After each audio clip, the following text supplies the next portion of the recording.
Selamat pagi, salam sejahtera untuk kita semua.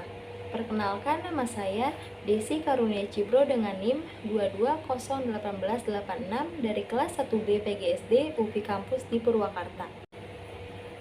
Di sini, saya akan membahas materi tentang landasan historis pendidikan. Sebelumnya, saya akan menjelaskan apa itu sejarah. Sejarah atau histori adalah keadaan masa lampau dengan segala macam kejadian atau kegiatan yang didasari oleh konsep-konsep tertentu. Sejarah tersebut penuh dengan informasi-informasi yang mengandung kejadian, model, konsep, teori, praktik, moral, cita-cita, bentuk, dan sebagainya. Selanjutnya, saya akan membahas landasan sejarah pendidikan dunia. Perjalanan sejarah pendidikan dunia telah lama berlangsung, mulai dari zaman Helenisme tahun 150 sebelum Masehi sampai 500, zaman pertengahan tahun 500 sampai 1500, zaman humanisme atau Renaissance, serta zaman reformasi dan kontra-reformasi pada tahun 1600-an. Namun, pendidikan pada zaman ini belum memberikan kontribusinya pada pendidikan zaman sekarang. Oleh karena itu, pendidikan pada zaman ini tidak dijabarkan secara rinci. Sejarah pendidikan di dunia membahas sejarah pendidikan dunia yang meliputi zaman-zaman 1. Realisme, 2. Rasionalisme, 3. Naturalisme, 4. Developmentalisme, 5. Nasionalisme, 6. Liberalisme, positivisme, dan individualisme, serta yang ketujuh ada sosialisme. Selanjutnya, saya akan membahas landasan historis pendidikan Indonesia. Pendidikan di Indonesia sudah ada sebelum negara Indonesia berdiri. Sebab itu, sejarah pendidikan di Indonesia juga cukup panjang. Saya akan menjelaskan kondisi pendidikan di Indonesia pada zaman pengaruh Hindu-Buddha dan sampai zaman reformasi yang turut mewarnai perkembangan pendidikan di Indonesia. Yang pertama ada zaman pengaruh Hindu-Buddha. Hinduisme dan Buddhisme merupakan dua agama yang berbeda. Namun di Indonesia, keduanya memiliki kecenderungan sinkretisme, yaitu keyakinan mempersatukan figur Shiva dengan Buddha sebagai satu sumber yang maha tinggi. Moto pada lambang negara Indonesia yaitu Bhinneka Tunggal Ika secara etimologis berasal dari keyakinan tersebut. Zaman ini memiliki tujuan yang sama dengan tujuan kedua agama tersebut. Pendidikannya dilakukan dalam rangka penyebaran dan pembinaan kehidupan kedua agama tersebut, yaitu Hindu-Buddha. Yang kedua, zaman pengaruh Islam. Islam mulai masuk ke Indonesia pada akhir abad ke-13 dan mencakup sebagian besar Nusantara pada abad ke-16. Bentuk pendidikan Islam ada 3 macam, yaitu berada di langgar, pesantren, dan madrasah. 1. Langgar merupakan tempat pendidikan agama Islam permulaan. Yang terpenting ialah membaca dan menulis huruf Arab. Pengajaran berlangsung secara individual, artinya seorang guru mengajar seorang anak. Yang kedua, pesantren merupakan tempat pengajaran agama Islam yang lebih lanjut dan lebih mendalam ada di pesantren ini. Pengetahuan yang diberikan ada 3 bidang, yaitu agama, ilmu pengetahuan, dan keterampilan. Yang ketiga ada madrasah. Pada madrasah, guru-guru diperkenankan menerima balasan jasa dalam bentuk uang atau gaji.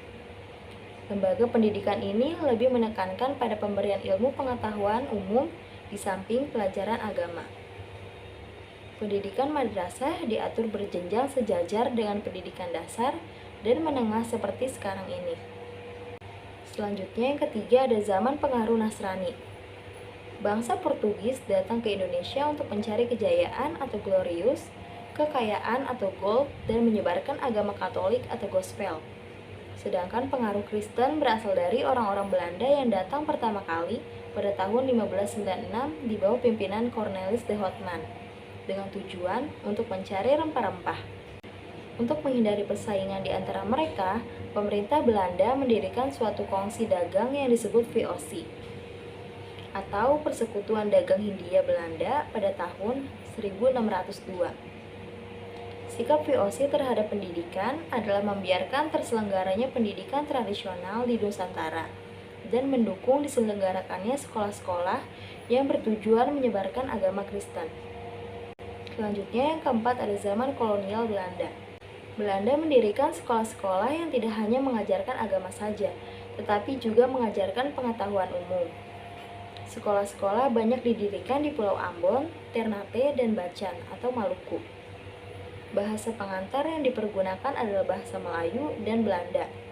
Selain itu, mereka juga mendirikan sekolah untuk calon pegawai VOC. Sekolah ini didirikan di Ambon dan Jakarta. Secara umum, sistem pendidikan di Indonesia digambarkan sebagai berikut. 1.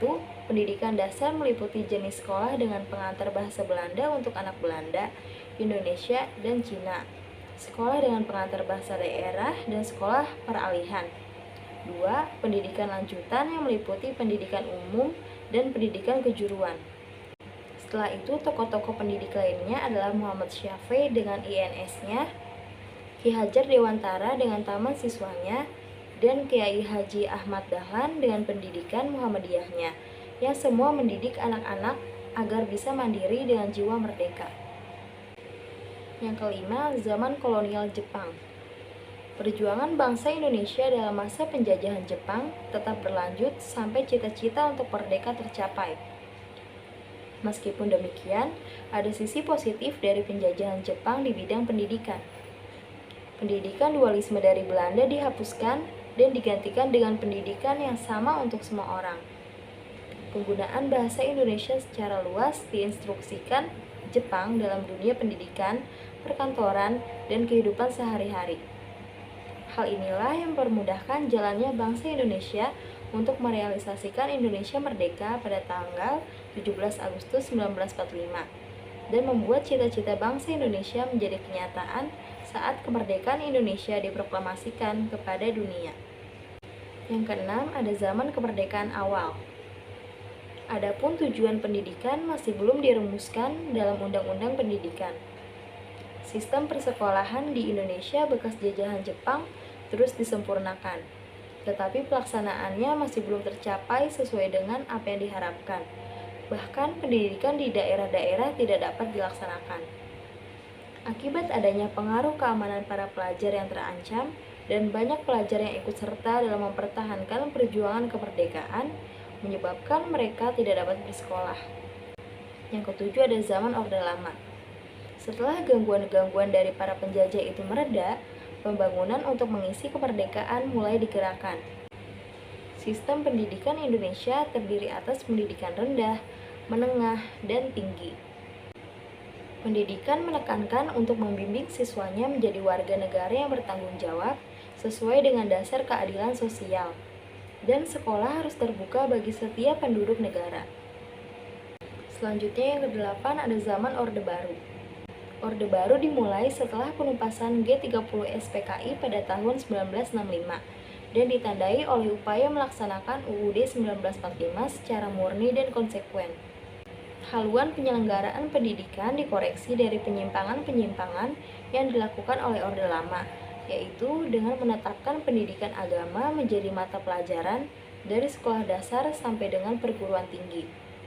Menurut Orde Baru, pendidikan adalah usaha sadar untuk mengembangkan kepribadian dan kemampuan di dalam sekolah dan di luar sekolah, dan berlangsung seumur hidup, serta dilaksanakan di dalam lingkungan rumah, sekolah, dan masyarakat. Selanjutnya yang kesembilan ada zaman reformasi. Begitu Orde Baru jatuh pada tahun 1998, masyarakat merasa bebas karena telah dibelenggu selama bertahun-tahun. Masa reformasi ini pada awalnya lebih banyak bersifat mengejar kebebasan tanpa program yang jelas. Namun demikian, dalam bidang pendidikan ada perubahan-perubahan dengan munculnya undang-undang pendidikan yang baru dan mengubah sistem pendidikan sentralisasi menjadi desentralisasi. Di samping itu, kesejahteraan tenaga kependidikan perlahan-lahan meningkat. Hal ini memicu peningkatan kualitas profesional mereka. Instrumen-instrumen untuk mewujudkan desentralisasi pendidikan juga diupayakan, misalnya KBK atau kurikulum berbasis kompetensi, MBS atau manajemen berbasis sekolah, Life Skills atau 5 keterampilan hidup, TQM atau Total Quality Management, dan KTSP atau kurikulum satuan pendidikan. Kesimpulannya, dengan adanya landasan historis pendidikan membuat kita mengetahui pendidikan yang terjadi pada masa lampau Sistem pendidikan yang kita miliki sekarang juga adalah hasil perkembangan pendidikan yang tumbuh dalam sejarah pengalaman bangsa kita pada masa lampau. Sekian penjelasan materi mengenai landasan historis pendidikan. Mohon maaf apabila ada kesalahan kata, dan saya ucapkan terima kasih.